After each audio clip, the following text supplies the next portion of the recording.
काही दुर्दैवाच्या फिरत पडले तर काही मी माझ्या हाताने तोडून टाकले.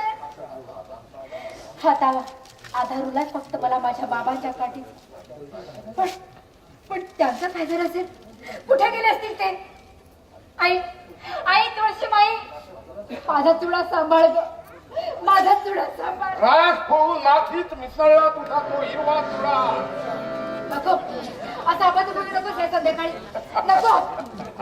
तू इथं सौभाग्य श्रंगार लावून उभी आहे देवाची आराधना करीत आणि तिथं तिथं तुझ्या नवऱ्याने जीव दिला रेल्वेच्या गाडी गुलाब. नाही हे सगळं खोटं आहे. तू खोटं बोलतोय.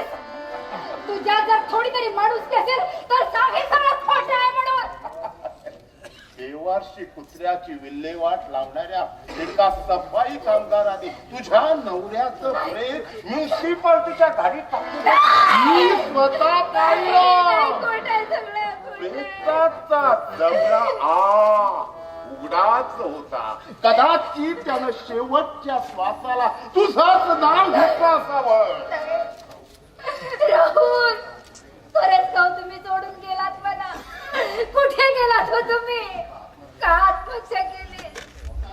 मग मी तरी कशी जगू, कशी जगू? माझ्यामुळे सारं घडलं. हो, मला जगण्याचा अधिकार नाहीये. मला जगण्याचा अधिकार नाही. कुठं चाललीस तू? सोड माझा हात. मी म्हणते माझा हात सोड. नाही तर तुझ्या पापी हाताचा स्पर्श करू नकोस मला. सोड. काढून टाक तुझा तो सौभाग्य श्रंगार तुझ्या हाताने. तुझ्या कुंकुवा मागचा पांढरा फटफटी डाग मला डोळे ढवळून पाहू दे. प्रेम याचना करायला गेलो तेव्हा आरडावरून करून चोर चोर म्हणून गल्लीतल्या बायकांना बोलावून मला बडवून टाकलं तू. आणि ते जळणं ते अपमान विसरण्यासाठी मी दारूच्या बाटल्या किती रेजवलं याची किंमत नाही तुला. तुला वाटतं मी तुझ्याशी गैर करतो पण ह्या गैराचं मूळ तूच आहेस करुणा. तूच आहेस. माझ्यावरचा आभाळ कोसळलेला तर हे असे शब्द तुला बोलताना शरम कशी वाटत नाही? अरे जळून म्हणून मरत कसा नाहीस तू? अरे कुठे अभद्र जन्म.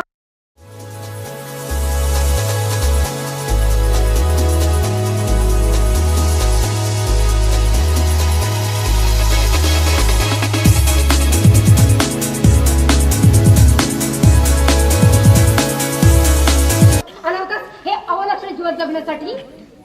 मीच मुळी एक अपशकून आहे. माझी आजी सांगायची मी जन्माला आलो ना तेव्हा झाडावरून कुबड रडत होती, कुत्रा चिंब भुंकत होती आणि माझा टीव्ही झालेला बाप आतल्या खोलीत खोकत होता खोकत. माझ्या जन्माच्या 7व्या दिवशी माझी आई वारली पण बाप साला अजून जिवंत आहे. पण तू आता खोकत नाही फक्त थुंकतो. बापाकडून मॉट खाऊन 3 महिने मी अंधारात लपून जीवन जगलोय. चांगला सूड उगवला असतो माझ्यावर. आजपर्यंत मला चैन मिळू दिली नाही, सुखाने जगू दिलं नाही, मग आता निदान सुखाने मला रडू तरी देणार आहे. करुणा यापुढं तुला रडावं लागणार नाही. आता फक्त समजोता प्रेमाचा सौदा.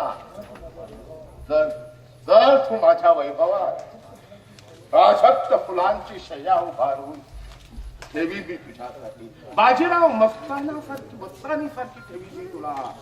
सप्त सुरांचा सप्त रंगाचा राजमहाल मी बांधेन तुझ्यासाठी करुणा.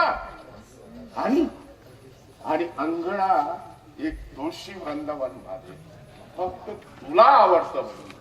अशोक, अरे तू हे बोलत असताना कोण म्हणून कोसळून कसा पडत नाहीयेस? अरे किती किती म्हणून चेष्टा आहे स्त्रीची, किती वेळा अन्याय करायचा. अरे मी कुणाची तरी पत्नी आहे, कुणाची तरी होणारी माता आहे मी. आणि या मातेची तू विटंबना करतोय. माता वगैरे मला मान्य नाही. कसली महिमा गातेस या माताची? ह्याच माताने पसरलेली आहे भूक आणि वासना आणि त्या वणव्यात होरपळणारी मुलं.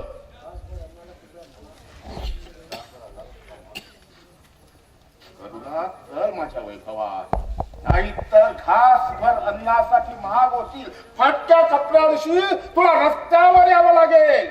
अरे नालायका, अंगभर कपडे नसलेली स्त्रीची इज्जत जाते असं वाटतं होय तुला? अरे तुला जन्म देताना, तुला दूध पाजताना तुझ्या इथं शरीर उघडं पडलं नव्हतं का त्यावेळी? करुणा, तू अशी रागे भरली की तुझी हे माधव सौंदर्य उलथलून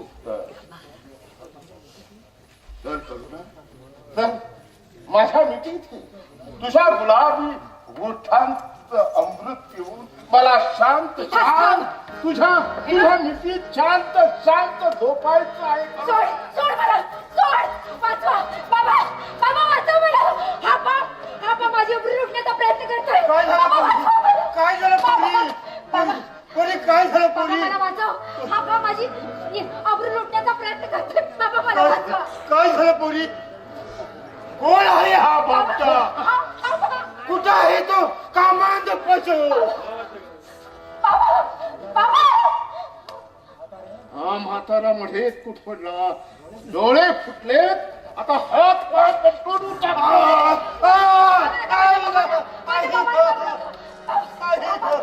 पाया पडल्या माझ्या बाबाने मागणं. बाबा बाबा बाबा मी पाया नका मारू माझ्या बाबाला. बाबा नाही.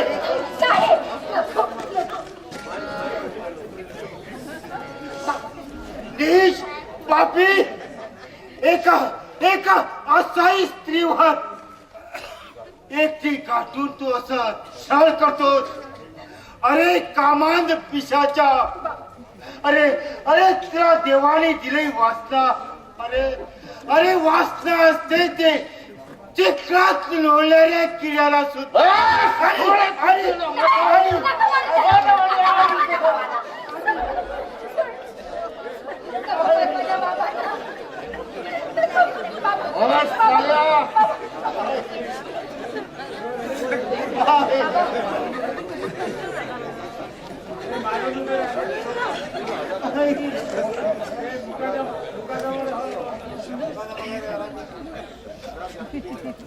बाबा बाबा बाबा उठा ना.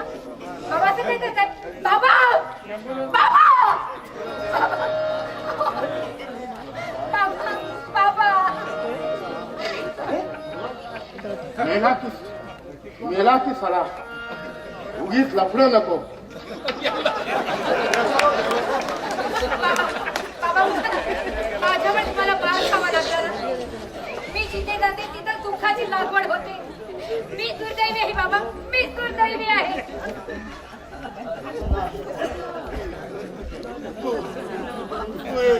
असह्य स्त्री आहे.